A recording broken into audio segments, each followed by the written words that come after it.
Hi అండి, good morning. Today my mini vlog daily లాగే ఇంకా ఈరోజు కూడా పొద్దున్నే లేచి పిల్లలను అయితే స్కూల్కి రెడీ చేసి స్కూల్కి అయితే పంపించేసింది అనమాట. పిల్లలు అయితే స్కూల్కి వెళ్ళిపోయిన తర్వాత లంచ్లోకి ఇంకా ఈరోజు అయితే బీరకాయ కర్రీ చేయడానికి బీరకాయలు అయితే కట్ చేస్తున్నాను.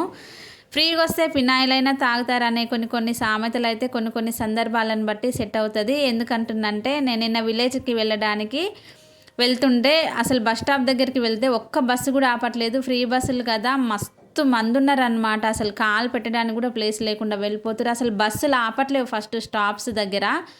ఇంకా ఈసారి వచ్చే బస్సు ఆపితే ఖచ్చితంగా నిలబడ్డా సరే ఎక్కుదామనేసి నేను ప్రిపేర్ అయ్యే బస్సు ఎక్కినా అన్నట్టే అందులో సీట్లు లేవు. నించొని అయితే మల్లెపల్లి దాకా వెళ్ళిపోయింది అనమాట. ఇంకా ఊరికి వెళ్ళి పని చూసుకొని వచ్చేటప్పుడు అనుకున్నా ఈసారి సీట్ కాలుగుంటేనే బస్సు ఎక్కుతా, లేదంటే ప్రైవేట్ వెహికల్ అయినా ఎక్కి వెళ్ళొచ్చులే అనేసి అనుకున్నా. కానీ తీరా బస్ స్టాప్లోకి వచ్చిన తర్వాత అనిపించింది ఫోన్లే ఫ్రీ బస్సే కదా, నిలబడితే వెళ్ళే అన్నట్టు బస్సు ఎక్కైతే ఎక్కొచ్చినా వచ్చేసరికి కాళ్ళ నొప్పులు, బొల్లు నొప్పులు.